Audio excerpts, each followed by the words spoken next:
Good morning. I'm coming to you live from Sequoia Park, from our beautiful nature center this morning. And we're outside because we are in a wonderful place where two really cool animals live. One is Bixby Beaver. You've met Bixby before. And Bixby has a new roomie. And his name is Harry Otter. And today, instead of doing a craft, you are going to get to actually see Harry Otter and learn a lot about what he does here at the Nature Center now that this is his forever home. So today we're going to read Otters Love to Play. And our book today is by Jonathan London. Is that a beaver lodge? No. Last year, beavers made their home there. But this year, it's changed. It's an otter den. And you're going to see that Bixby and Harry are going to live together here. So let's learn about that. It's spring. And we got to start over. I don't have any glasses.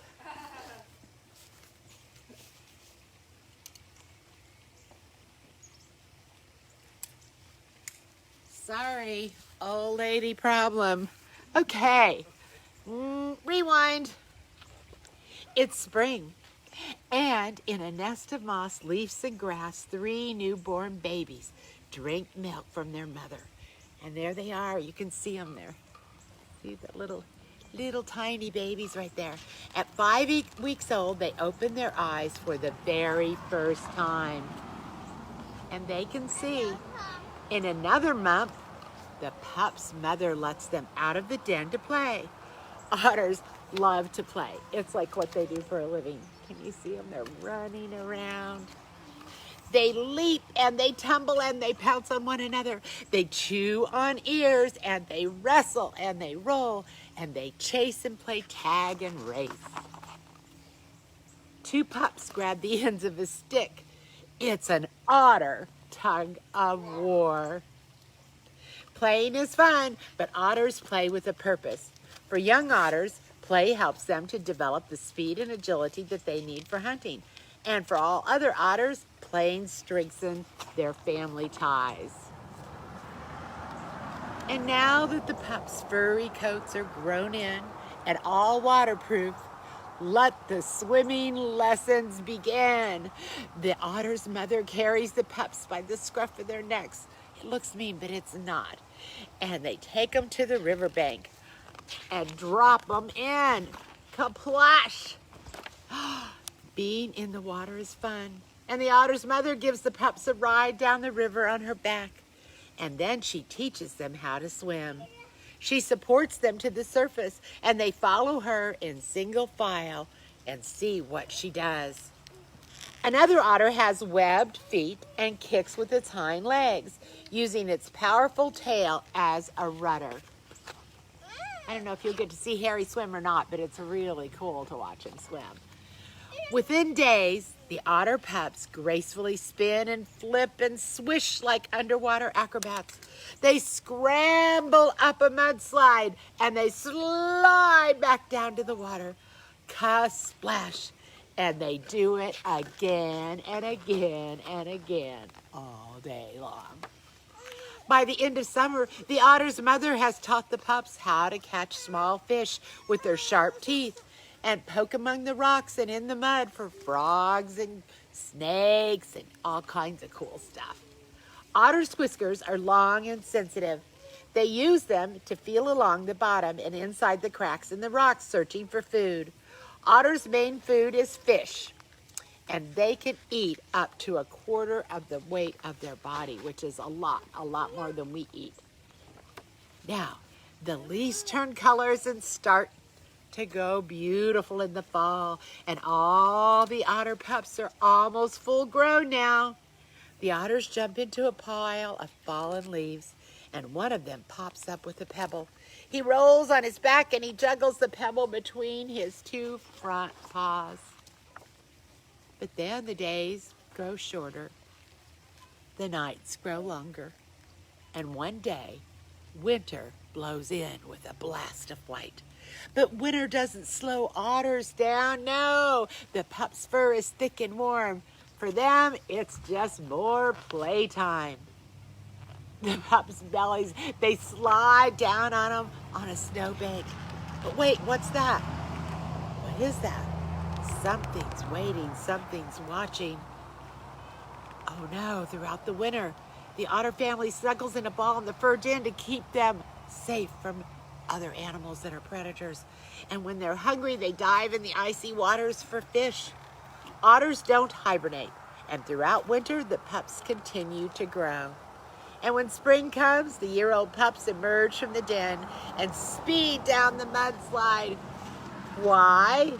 Because, most of all, otters like to play.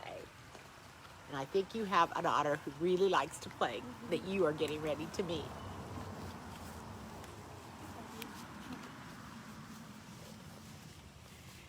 Good morning. Ranger Angelina here, and this is Harry P. Otter. And he is our newest resident here at the Nature Center, and you can see he's very playful and very curious. So we're going to talk about some adaptations of otter and some differences between them and beaver. So I have special guests, Sophia and Charlie are back today, and their parents are out on a camping expedition, and so they're here with me helping to teach us about beaver and otter. So Charlie, what is one otter fact that you think people would be interested in? Otters can hold their breath for 8 minutes underwater. So do you know, are they mammals? Yes. Yeah, so they're mammals, but they live in the water, right? Yep. Sophia, you know any good ones? They hold hands. Like, if there's like a bunch of them, they hold hands when they sleep. Yeah, so there are a bunch of different species of otter. There are only 2 species of beaver, the Eurasian and the North American. But the otter, there are like over a dozen species. And so there are sea otters that live in salt water, and these are the North American river otter we have here in Oklahoma. And so a lot of people think that they look very similar to beaver, and that's true. What are some things that look the same on them? They're like faces, kind of. Yeah, so they have little noses and their paws. yeah. What about their whiskers? Oh, yes, totally. And their little eyes, their little ears. What about their fur? Oh, yeah. Kind of, yeah. It's from like a distance. Do you think it feels the same or does it feel different? Feels different a little bit. Who's softer? Yeah, Bixby? You think Bixby I is? think the Harry Otter is. Yeah, they're both really soft. What about their tails? Oh, they're completely different. So they both have long tails, right? Yeah. How do they differ? His is like, I don't really know how to explain it. It's like not made of, like, no fur.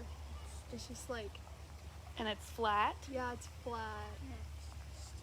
Stiff, yeah. So beavers are rodents. So it's kind of like a rodent tail, like a rat, the way a rat tail feels, Oh, yeah. but nice and big and flat and kind of cumbersome. It kind of seems like it's almost in the way. What about Harry's tail?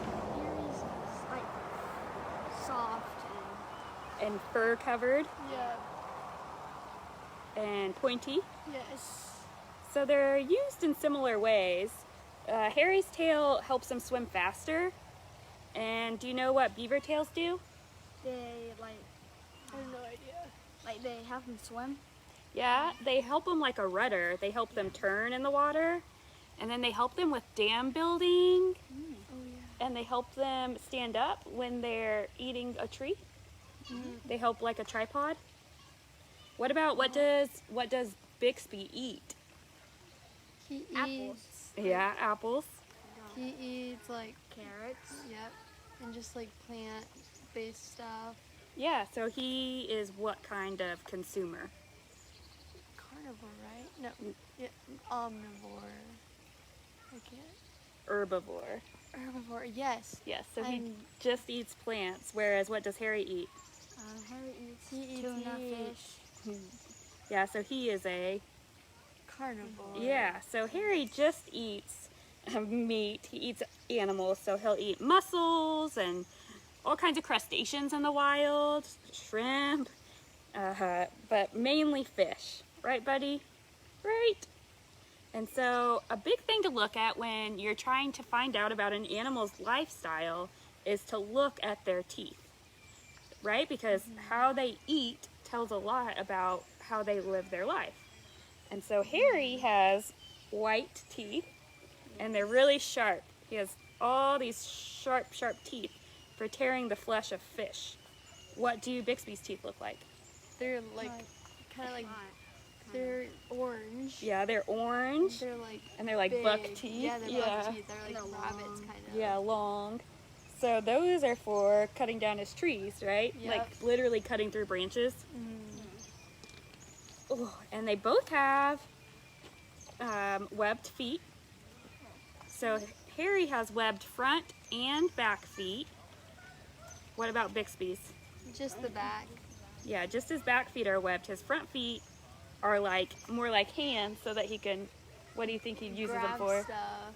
Yeah, grab his limbs and be able to eat them down.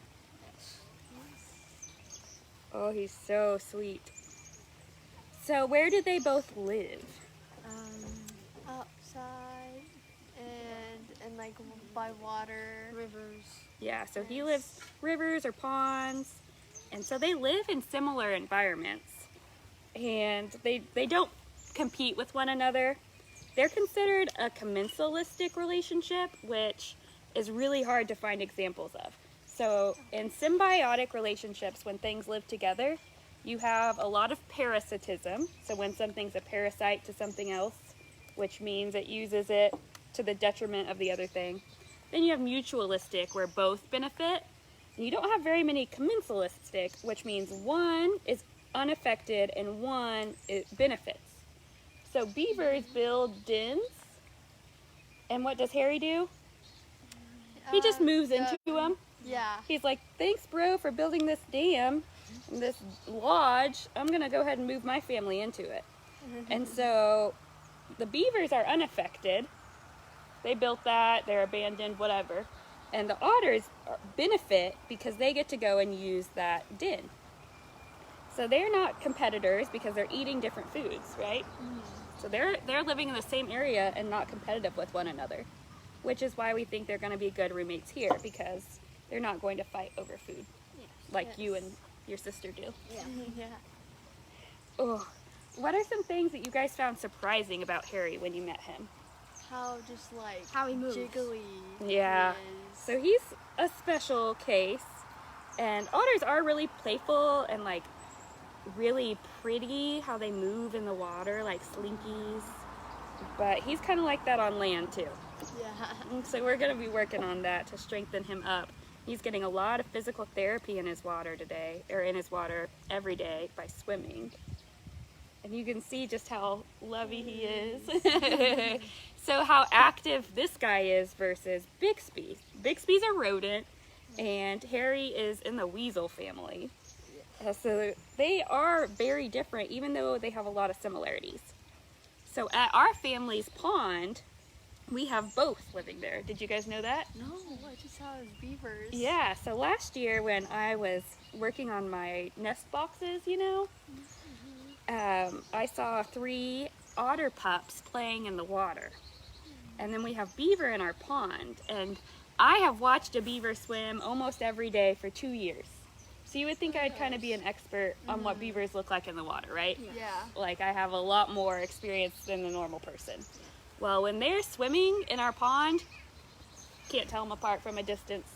They just have their little ears sticking up above water, and unless their tail slaps, that's indicative of a beaver, it's hard to know.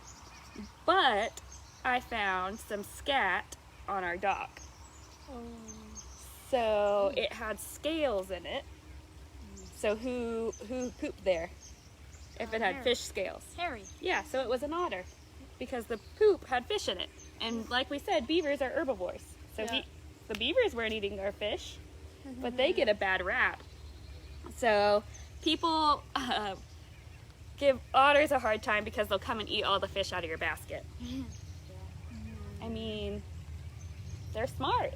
They've got some sharp teeth. And then beavers get a bad rap because they cause some flooding. Yeah. But I mean, look at these guys. They're pretty cute, huh? Oh man, you're just such a love. So they're getting along really well. Charlie and Sophia got to see them play together and their bedtime routine together.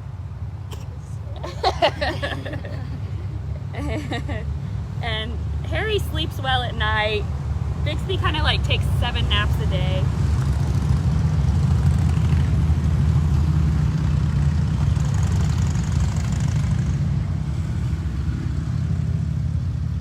So they are here at the Nature Center and they are out all of our open hours. Bixby's out all the time. Hi. Can you scoot back a little bit? Sure. Give us some space. Aww. So you can come and That's an see otter? them here. That's a beaver. And they're nice and fun and playful, as you see. And they might be in the water or they might be taking a little nap. Can So you see the beaver's tail? we will talk to you all later.